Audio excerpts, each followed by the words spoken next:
Deus, aleluias. Cumprimento os irmãos com a paz do Senhor, amém? Aproveitando que vocês, agora não, né? Mas estavam em pés, peço que vocês se levantem de novo, por gentileza, e abram as suas Bíblias no livro do Gênesis, capítulo 32, versículo 1. Gênesis 32, versículo 1. Perdão, não é Gênesis não, irmãos, é Êxodo 32, tá bom? Êxodo 32, versículo 1. Diz assim a palavra do Senhor. O povo, ao ver que Moisés demorava a descer do monte, juntou-se ao redor de Arão e lhe disse: Venha, faça para nós deuses que nos conduzam. Pois a esse Moisés, o homem que nos tirou do Egito, não sabemos o que lhe aconteceu. Respondeu-lhes Arão: Tirem os brincos de ouro de suas mulheres, de seus filhos e de suas filhas, e tragam-nos a mim. Todos tiraram os seus brincos de ouro e os levaram a Arão. Ele os recebeu e os fundiu, transformando tudo num ídolo, que modelou com uma ferramenta própria, dando-lhe a forma de um bezerro. Então disseram: Eis aí os deuses, ó Israel, que tiraram vocês do Egito. Vendo isso, Arão edificou um altar diante do bezerro e anunciou: Amanhã haverá uma festa dedicada ao Senhor. Na manhã seguinte, ofereceram holocaustos e sacrifícios de comunhão. O povo se assentou para comer e beber e levantou-se para se entregar à farra. Amém?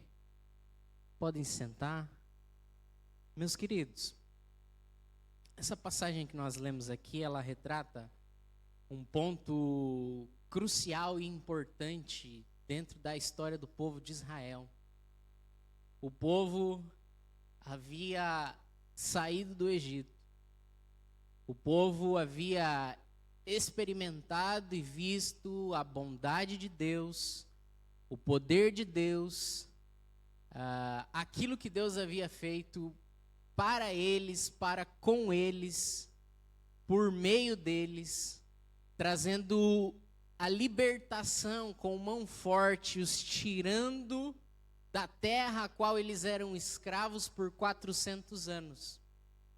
E agora o povo recebe de Deus a oportunidade de viver uma vida em liberdade. O povo recebe de Deus a oportunidade de viver uma vida em comunhão, em santidade, debaixo dos princípios e dos propósitos de Deus. Só que a palavra nos fala que Deus, em um certo momento, chamou Moisés para subir ao monte. E lá, apesar do povo não saber, Moisés estava recebendo revelações de Deus. Moisés, ele estava recebendo instruções de Deus. Moisés, ele estava recebendo os mandamentos de Deus em cima daquele monte. Porém, enquanto Moisés estava acima do monte recebendo as revelações, o povo estava lá embaixo, ao pé do monte, perdido, sem direção, sem saber para onde olhar e sem saber o que fazer, enquanto espera a resposta de Deus. E é a respeito disso, é esse questionamento que o Espírito Santo me constrangeu e me chamou a atenção para que a gente possa conversar a respeito disso hoje. O que fazer quando Deus parece demorar? Porque, não sei se vocês concordam comigo, mas tem horas que parece que a gente ora, que a gente clama, que a gente busca, que a gente está fazendo tudo certo.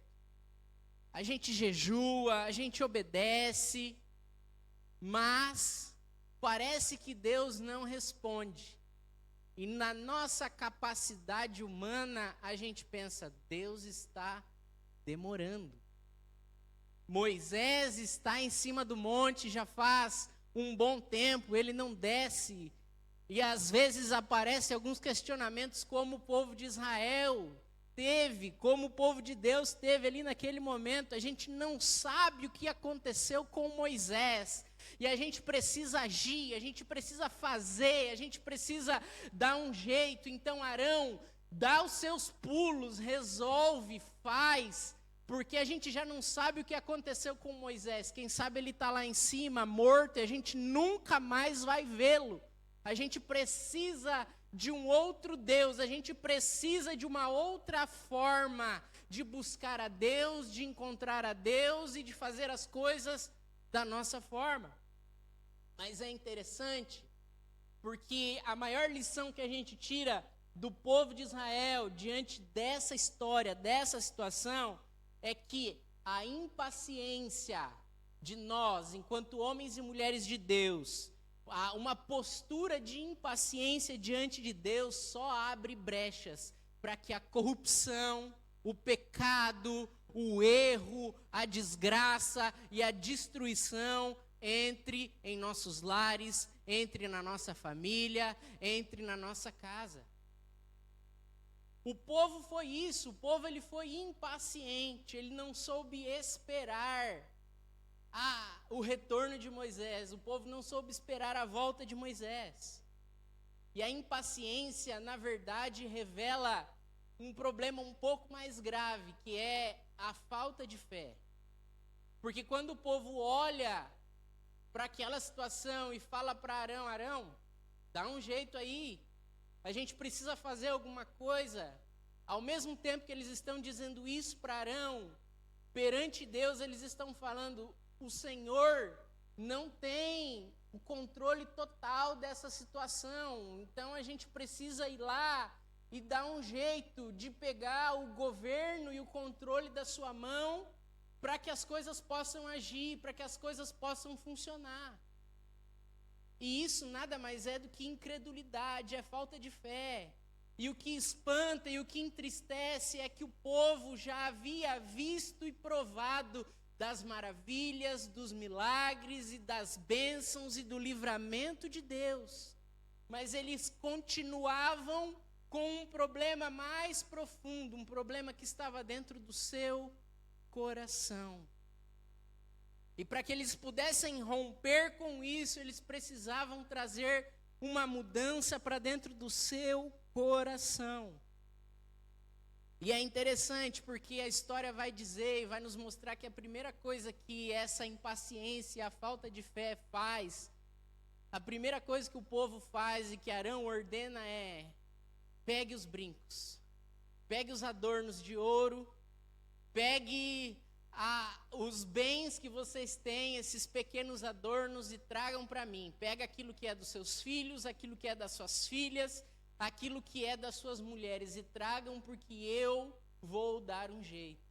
E aqui Deus ele fala muito claro para nós: cuidado com os pequenos adornos que já não deveriam mais fazer parte da sua vida, já não deveriam mais fazer parte da sua história, e que só vão servir como pedra de tropeço para você. Porque é isso que esses adornos representam dentro dessa história. Para quem não sabe, dentro do contexto, os escravos egípcios eles eram marcados com brincos. Então, principalmente no contexto bíblico do mundo antigo, da região em que eles estavam, o brinco, ele representava um sinal de escravidão. E se Deus os havia chamado para a liberdade, se Deus já havia feito o êxodo, se Deus já havia feito cruzar pelo Mar Vermelho, mostrado para eles que não era mais uma vida de escravidão que eles deveriam ter, mas sim uma vida de liberdade, a pergunta que fica é: por que eles ainda têm esses brincos? Entendam aqui que o problema não é o acessório, que o problema não é a vestimenta, o problema não é a aparência física ou visual da questão, mas é aquilo que ele representa. Porque nós, enquanto cristãos, precisamos olhar para isso e ver quais são os pequenos adornos que ainda existem dentro da nossa vida e que têm representado a escravidão da vida antiga que a gente tinha, mas que a gente está com medo de se desfazer porque é muito precioso para mim. Não é de madeira, não é de palha, não é de papel, mas é de ouro. É algo muito precioso, é algo muito valioso. Cuidado. Hoje o Senhor nos faz entender que é necessário a gente se libertar daquilo que tem nos mantido presos a uma vida de passado e que já não tem mais nada a ver com aquilo que nós estamos vivendo hoje, porque nós somos uma nova criatura em Cristo e em Cristo todas as coisas se fazem novas. Eis que tudo se fez novo nas nossas vidas. Abandone os adornos, abandone as pequenas coisas que vão te impedir de alcançar a Deus. Muito pelo contrário, vão ser motivo da sua queda, vão ser o motivo da sua derrota. E aí Arão pega aquilo e ele molda um Deus conforme a sua vontade. Ele pega um buril, ele pega uma ferramenta própria, artesanal, derrete o ouro e faz uma imagem de um bezerro.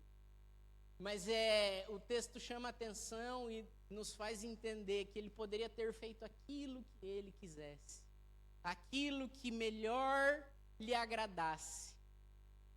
Então, o que está acontecendo aqui é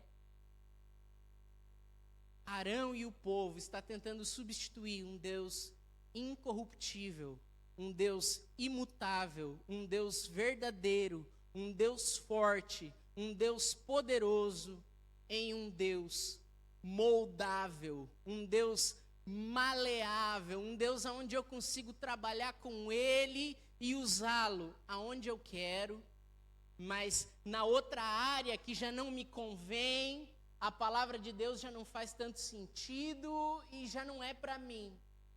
Então, o que o povo está fazendo aqui é exatamente isso. Eles não estão vivendo conforme o coração de Deus, mas eles estão moldando um Deus conforme o seu coração.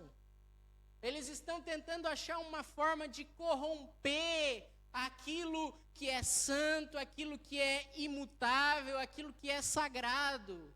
E por muitas das vezes a gente vê isso acontecendo no dia a dia. A gente vê isso acontecendo lá fora.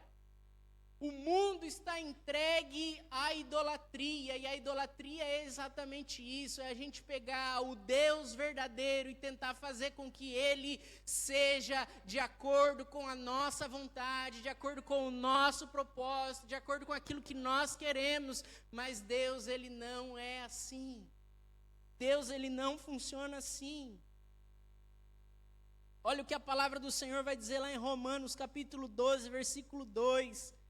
Não se amoldem ao padrão deste mundo, mas transformem-se pela renovação da sua mente, para que sejam capazes de experimentar qual seja a boa, a perfeita e a agradável vontade de Deus. Não é Deus que tem que se moldar de acordo com as nossas vontades, de acordo com os nossos pensamentos, mas nós que precisamos entender que o cristianismo é isso, é metanoia, é mudança de vida, é mudança de mentalidade, é mudança de situação, é mudança de paradigma, e que nós fomos chamados, escolhidos por Deus para nele vivermos uma vida nova, uma vida diferente. Aleluias. E enquanto Moisés ouvia a voz de Deus, o povo ouvia a sua própria voz. Enquanto Moisés estava no alto do monte recebendo as revelações de Deus, o povo estava sendo enganado, porque olha só o que a palavra vai dizer no versículo 5, Arão, ele comprou tanto a ideia, ele foi tão cegado por aquilo, pelo seu próprio coração, e aí que é perigoso. O nosso coração é mau, o nosso coração é enganoso, o nosso coração tem problemas, a nossa natureza ela é pecaminosa, e Arão ele foi tão enganado pelo seu próprio pecado, pela sua própria cobiça, que no versículo 5 vai dizer assim, que Arão edificou um altar diante do bezerro, e não diante de Deus, mas diante do bezerro, e anunciou: amanhã haverá uma festa dedicada ao Senhor. Se você olhar na Bíblia vai estar lá, Senhor, olha lá, com todas as letras maiúsculas. Então Moisés ele está declarando, aqui está o Deus que eu inventei, o Deus que eu moldei conforme a minha vontade, mas eu estou aqui, tentando adorar ao Senhor. Arão ele está cego.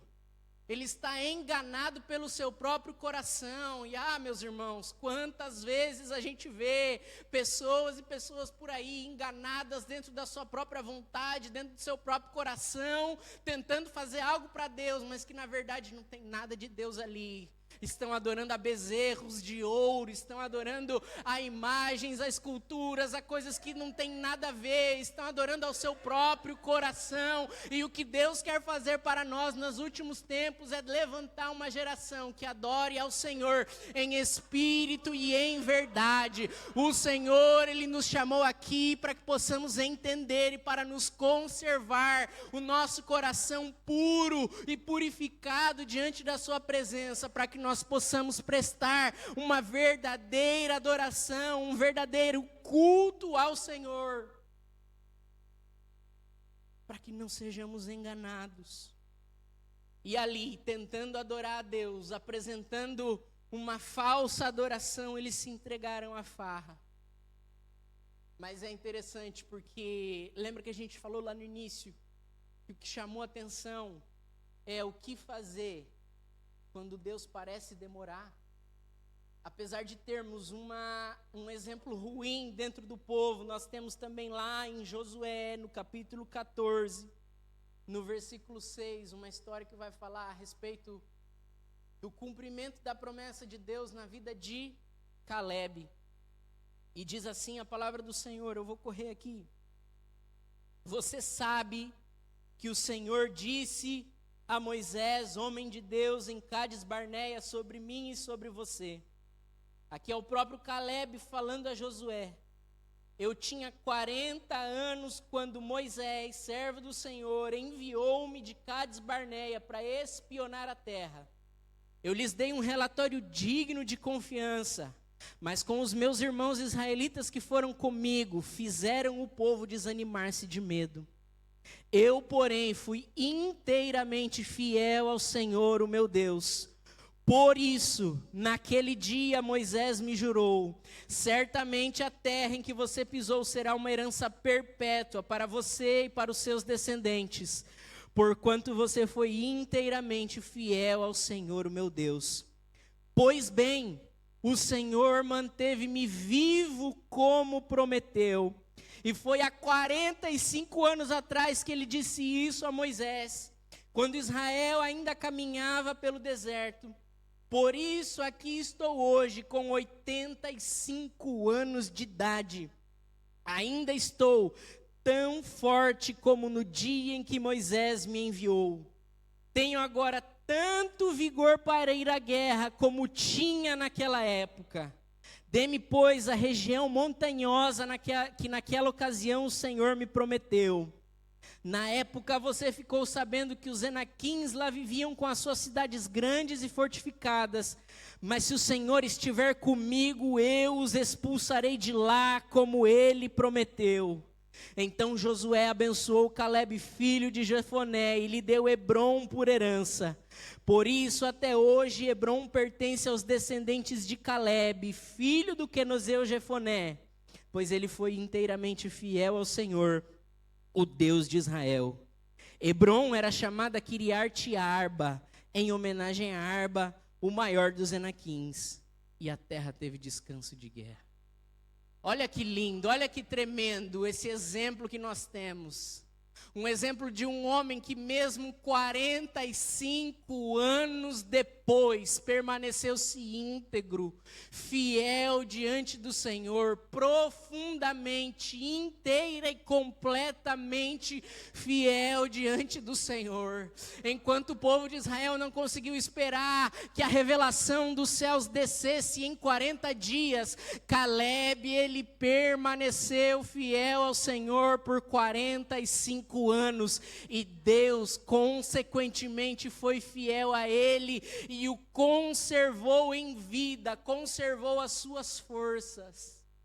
Olha que lindo, um idoso, um ancião de 85 anos dizendo: o Senhor, é como se eu tivesse mais força agora com 85 do que quando eu era jovem aos 40, porque o Senhor me manteve assim, o Senhor me guardou, o Senhor me protegeu, o Senhor me fortificou. Entenda, meu irmão, por mais que a promessa ainda não tenha chegado, todos os dias da sua vida não vai faltar a provisão, não vai faltar a proteção, não vai faltar força, porque o Senhor, Ele nos fortalece, o Senhor, Ele nos levanta, o Senhor, Ele nos fortifica, para que nós possamos viver a promessa de Deus. Mas para que isso aconteça, nós precisamos ser fiéis ao Senhor. Nós precisamos ser inteiramente fiéis ao Senhor. Vai chegar o tempo certo da promessa de Deus se cumprir, vai chegar o tempo certo em que Deus vai agir. Na verdade não, Deus já está agindo na sua situação, Deus ele já está preparando as coisas, porque enquanto você está aqui buscando a Deus ao pé do monte, Deus está lá em cima revelando e trabalhando os seus planos, os seus desígnios, para que a promessa possa se cumprir, para que as revelações possam chegar, e a promessa de Deus, ela não vai se cumprir parcialmente, vai ser completa, porque Deus ele não trabalha pela metade, nem por 99%, é completa. A terra que Caleb recebeu, ela é uma herança perpétua, e até hoje os seus descendentes vivem lá, porque Deus não faz as coisas pela metade. Deus ele faz as coisas por completo.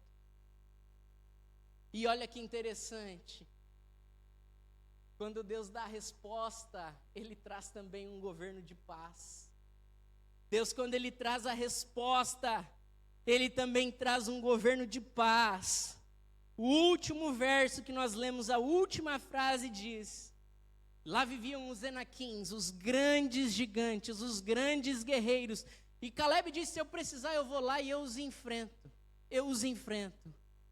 Mas a palavra do Senhor diz que ao mesmo tempo em que Caleb recebeu a terra que lhe era por direito, Deus também trouxe paz. E houve descanso de guerra naquele lugar. Se coloque de pé, por gentileza. Aleluias. Bom, para finalizar, o que eu quero dizer a você é: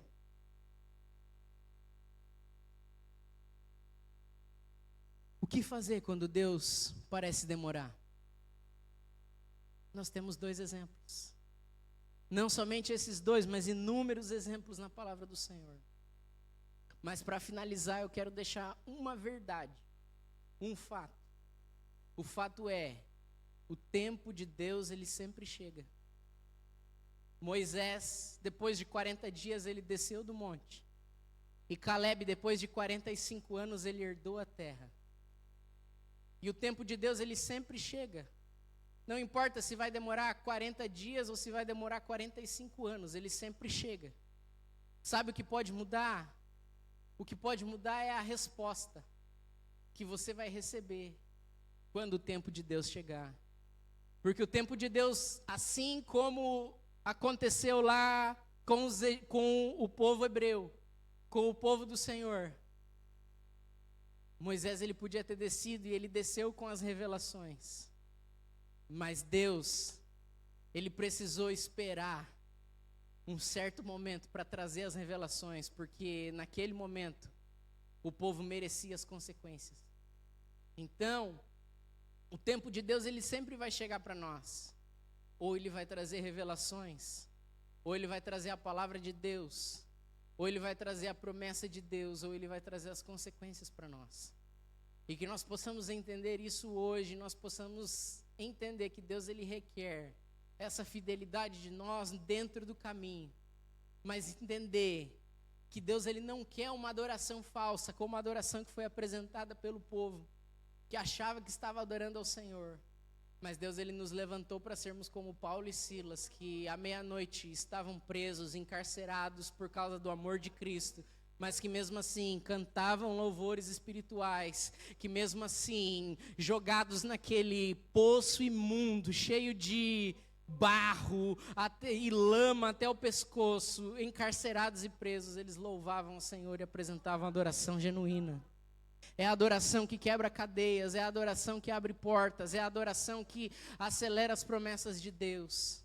Não tente ajudar ao Senhor, não tente pegar e moldar e fazer um Deus conforme a sua imagem, conforme a sua semelhança, mas adore ao Senhor verdadeiramente. Amém? Vamos orar. Deus, em nome do Senhor Jesus Cristo, eu apresento diante de Ti o Seu povo, Pai, que aqui encontra-se. Ó Jesus, nós recebemos a Sua palavra.